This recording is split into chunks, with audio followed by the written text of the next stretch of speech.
Students, good day. Today we're going to create your laboratory activity number 15, Logical XOR operator. So instruction, using NetBeans or Java compiler, create a class named Logical XOR operator using what we have learned in Java operators.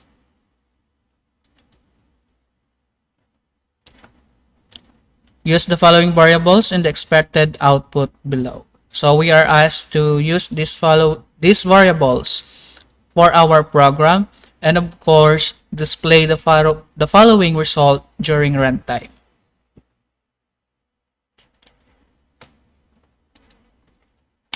So the exclusive XOR operator returns true value only if one of the operands is true.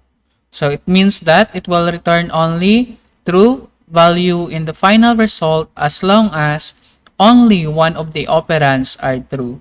For example, if our operand number 1 is true and their second operand is also true, it will return the value of false. Because according to the definition, it will only return true value if only one of the operands are true. So for example, operands 1 is true and the operands 2 is false. So it will return the final answer true.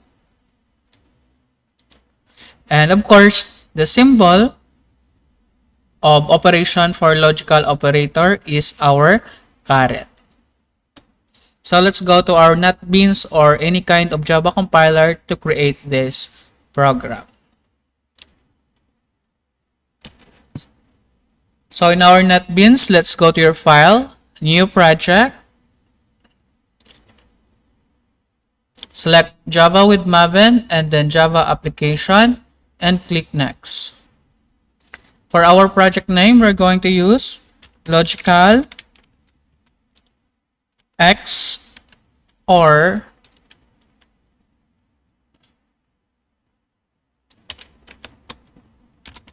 operators or operator. And of course, we're going to save this in our desktop. So let's click Browse, Desktop, New Folder, and we're going to call this folder as Project 16 XOR operator. Select the folder and click Open. Next, we're going to delete the value for our package because we don't use this in our program, and click Finish.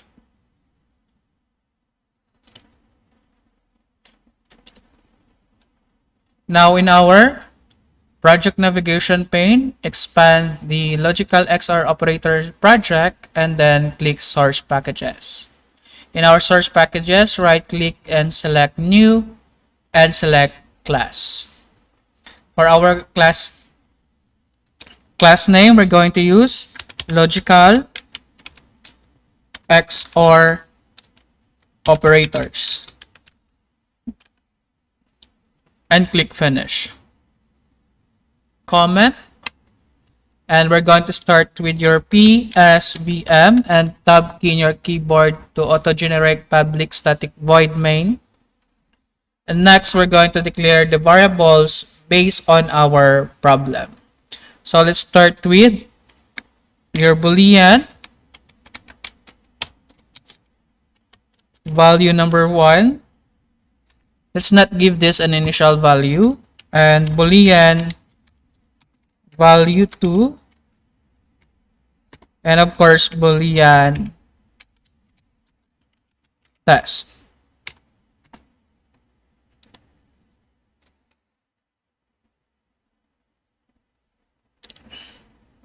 Next, we're going to display the truth table for our XOR operator. So let's start with your systemout.print, displaying table, displaying the truth table for XOR operators.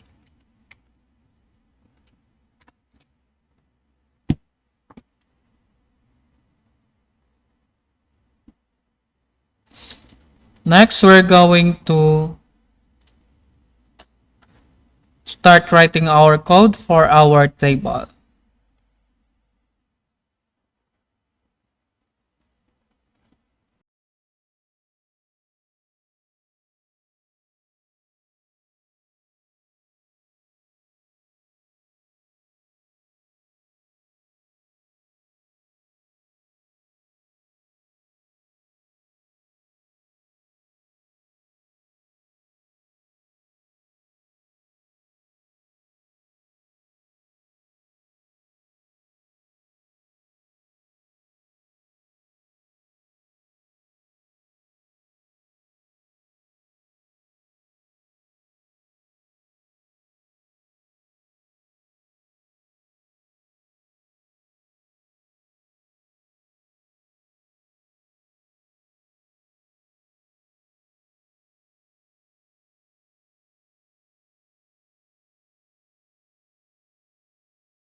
Okay, students, we are able to finish writing the code for our truth table. So you will notice that we assign value for our variable 1 and variable 2 as true and true for the first row of the table. For the second row, it is true and false.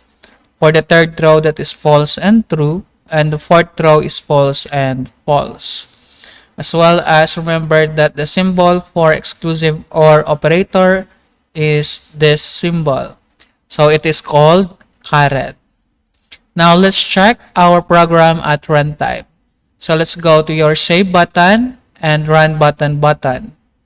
Select our main class and click command buttons.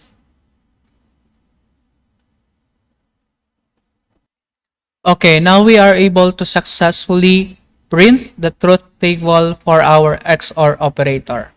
So we have here x1 as for the first operand and x2 for the second operand and of course the result. So if the first operand is true and the second operand is also true, the final answer is always false. If the first operand is true and the second operand is false and vice versa, then the final answer is always true.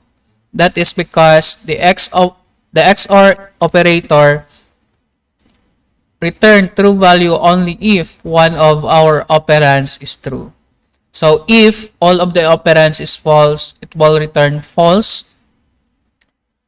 And if all of the operands is true, it will return false as well.